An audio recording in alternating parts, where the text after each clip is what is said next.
Political power is not a toy. It's not a trophy awarded to the winner of the debate club.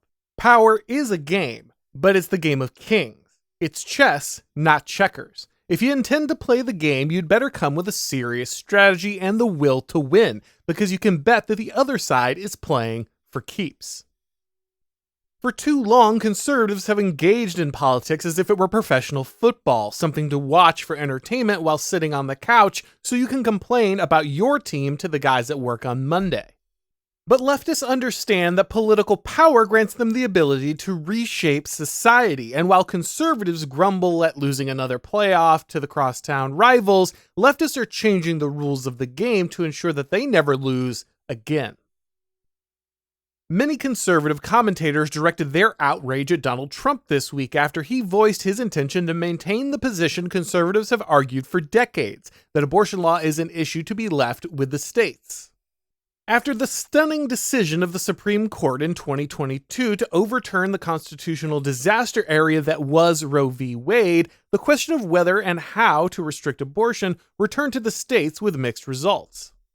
Conservatives who had expected the reassertion of federalism to usher in sweeping bans instead learned that public opinion had shifted significantly since 1973 when Roe was first decided. In many states, even conservative ones, restrictions proved unpopular. After watching their hard-fought victory stall out at the state level, many pro-life activists decided that federal action was the only solution.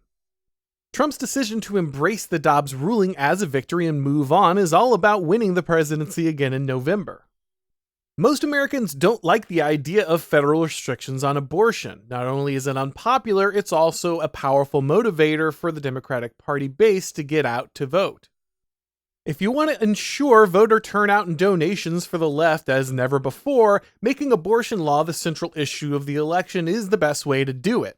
Many pro-life activists have decided that this is a matter of principle and that the electoral calculus should never factor into the decision of whether or not to put abortion front and center.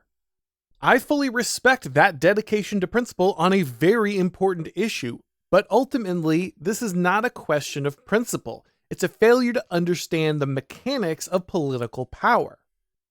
As the political theorist Curtis Yarvin explained on my show, conservatives have a nasty habit of acting like broke heroin addicts when it comes to political power. Conservatives aren't accustomed to having political power even though they crave it, and the minute they get a hold of some, they want to blow it on the first political issue that comes to mind. In contrast, the left understands that political power is a currency, and the best thing to purchase with that currency is more power.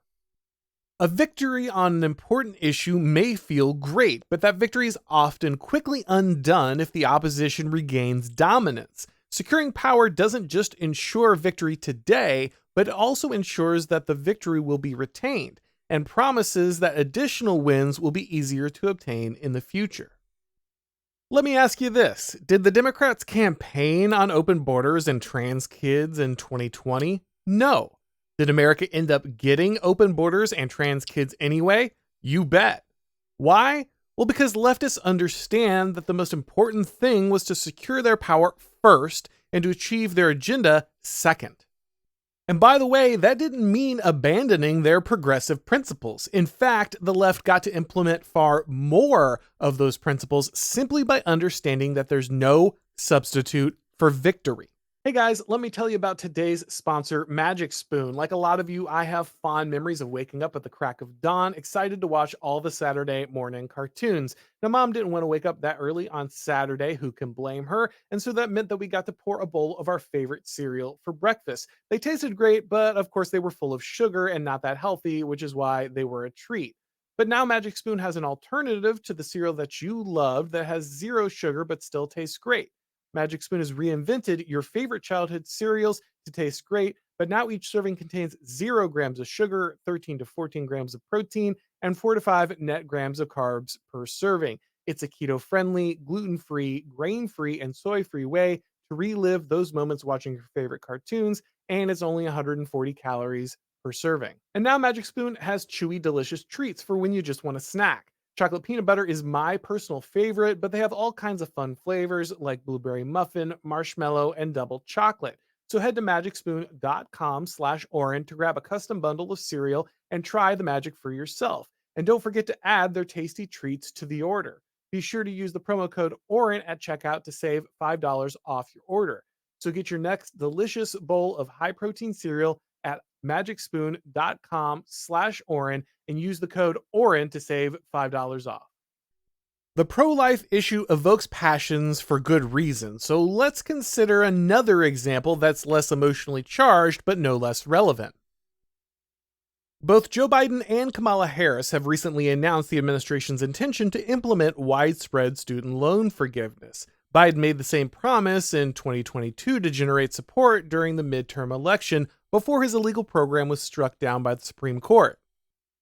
Not that that really matters, the votes were cast, the elections were won, and the Biden administration to this day regularly boasts of its dedication to skirting the court in any way possible. Will the Democrats deliver total student loan forgiveness? Maybe not, probably not, but they understand that the issue is a winning one and their base doesn't care about how it gets done, only that it's getting done. While the older GOP voters love to mock college graduates with too much debt and tell them to get a real job, the loan crisis is a real one. Most decent jobs in the United States are now gated behind an expensive college degree, and young people who would have previously gotten married, had kids, and voted Republican now spend the down payment of their first house to attend a progressive seminary instead. Due to disparate impact standards in civil rights law, employers are basically mandated to use college degrees as their screening process for new hires. That means leftists created the market, controlled the ideology of the institutions, inflated the market, and now get to sell the solution back to their victims, all while casting conservatives as the heartless villains that want young people to live in debt slavery.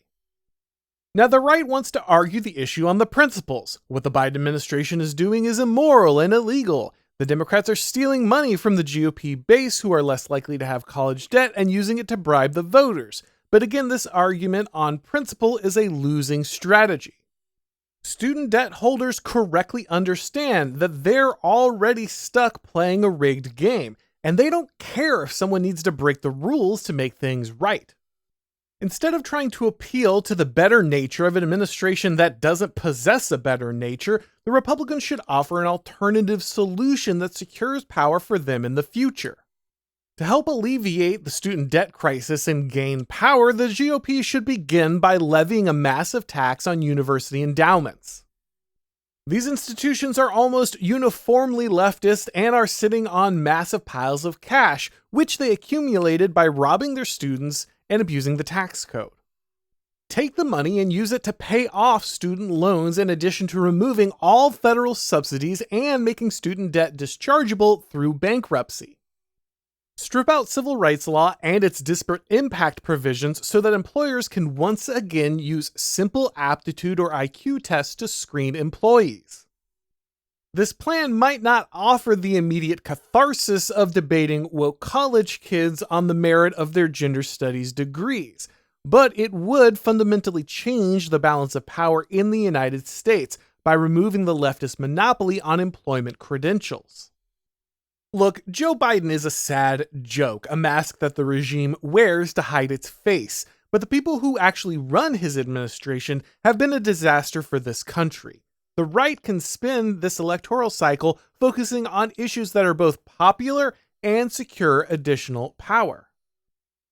Closing the borders is good for the country and increases the likelihood that the right will win elections. Reducing crime and incarcerating criminals is good for the country and increases the likelihood that the right will win elections. Solving the student debt crisis by destroying the university's stranglehold on employment is good for the country and increases the likelihood that the right will win elections. These issues may not offer the immediate catharsis that some activists seek, but by running and winning on these issues, the right gains power, and with power, far greater change is possible. Thanks for watching, guys. If you enjoyed this video, go ahead and click like, and if you haven't subscribed yet, now is a great time to do so. If you'd like to get these broadcasts as podcasts, make sure to go ahead and subscribe to the Auron MacIntyre Show on your favorite podcast platform, and when you do, leave a rating or review. It really helps with the algorithm magic. If you'd like to follow me on Twitter or Gab or Substack or Instagram, if you'd like to watch these videos on Rumble or Odyssey, the links to do all of that are down below in the description. And if you'd like to pre-order my upcoming book, The Total State, you can do that on Amazon. Of course, you can read all of my columns and watch all of my shows over at The Blaze. Thanks for watching, guys, and as always, I'll talk to you next time.